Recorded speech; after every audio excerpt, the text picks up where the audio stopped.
Santiago no es una ciudad para los que buscan redención. Es una bestia de concreto que te mastica despacio y te escupe en una esquina de Mapocho cuando ya no te queda ni el nombre.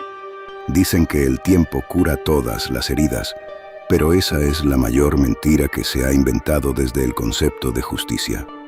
Eran las 3 de la mañana. El olor a ozono y a fritura barata se filtraba por las grietas de mi oficina. Me quedaba media botella de pisco y un cargamento de facturas vencidas.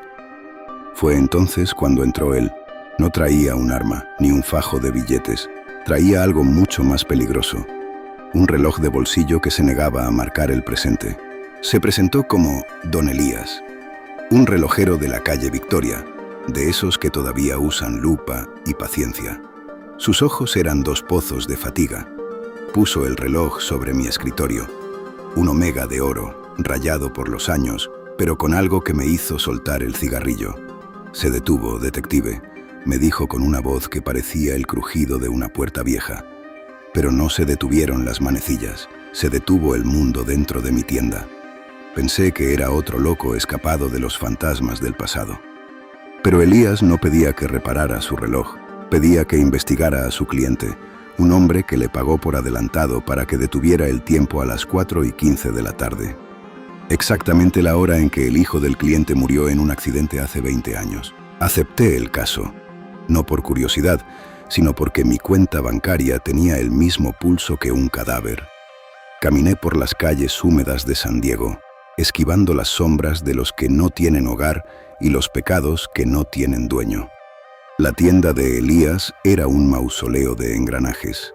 Al entrar, el aire se sintió pesado, como si estuvieras nadando en melaza. En el taller de la calle Victoria, el silencio no era ausencia de ruido, era una presencia física. Los relojes de péndulo colgaban como hombres ajusticiados. Busqué en los libros de registro. El cliente se llamaba Velasco. No había dirección, solo un número de teléfono que ya no existía. Mientras revisaba los estantes, encontré una fotografía oculta tras un cronómetro de marina. Eran Elías y Velasco, jóvenes, sonrientes, frente a la misma tienda. Pero había un tercer hombre en la foto, alguien con el rostro borrado deliberadamente con una navaja. Sentí ese frío familiar en la base de la nuca. El caso no era sobre un padre afligido, era sobre una deuda que el tiempo se había cobrado con intereses de usura. Salí a la calle buscando aire, pero Santiago solo me ofreció smog. Fui a los archivos de la policía, moviendo un par de hilos que aún no se habían cortado en la prefectura. Descubrí que Velasco nunca tuvo un hijo. El accidente de hace 20 años no fue un choque accidental.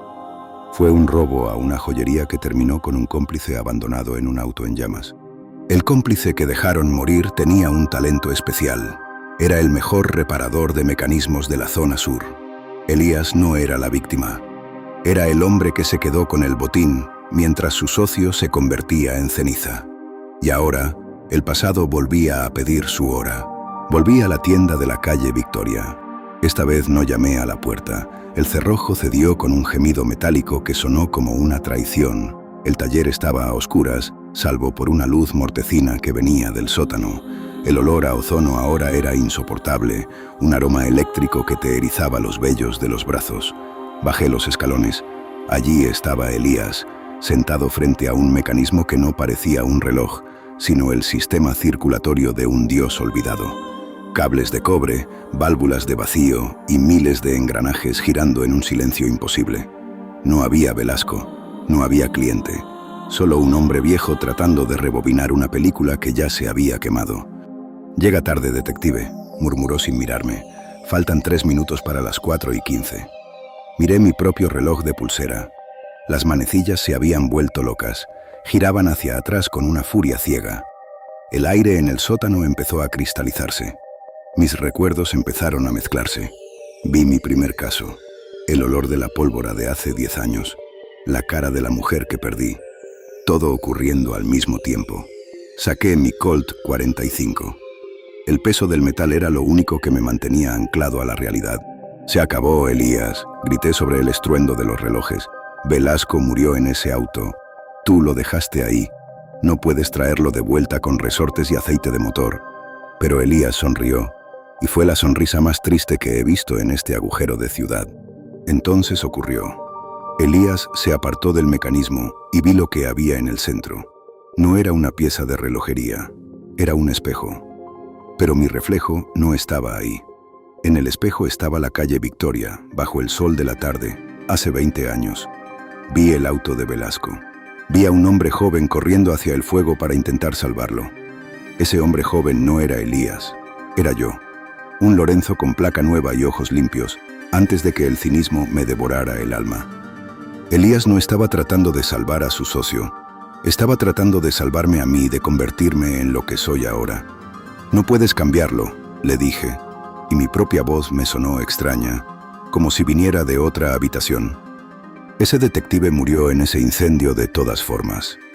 Aunque sacaras el cuerpo del auto, el fuego se quedó dentro de él. Elías bajó la cabeza. El mecanismo soltó un último suspiro de vapor y se detuvo. El tiempo regresó de golpe, golpeándome el pecho como un camión de carga. Cuando desperté, la tienda de la calle Victoria era un local de baratijas abandonado. No había mecanismos, ni espejos, ni rastros de Elías. Solo el viejo Omega de oro sobre el mostrador lleno de polvo, marcando las 4:15, eternamente. A veces me pregunto si Santiago es realmente una ciudad o si es solo un bucle de nuestros peores errores, repitiéndose hasta que el concreto se convierta en polvo. Todos somos relojeros de nuestra propia tragedia, intentando ajustar un segundero que ya se escapó. ¿Y ustedes? ¿Tienen algún momento en su pasado que darían la vida por congelar? ¿O son de los que prefieren dejar que el reloj siga corriendo hasta que no quede nada? Los leo en los comentarios, si es que el tiempo nos lo permite.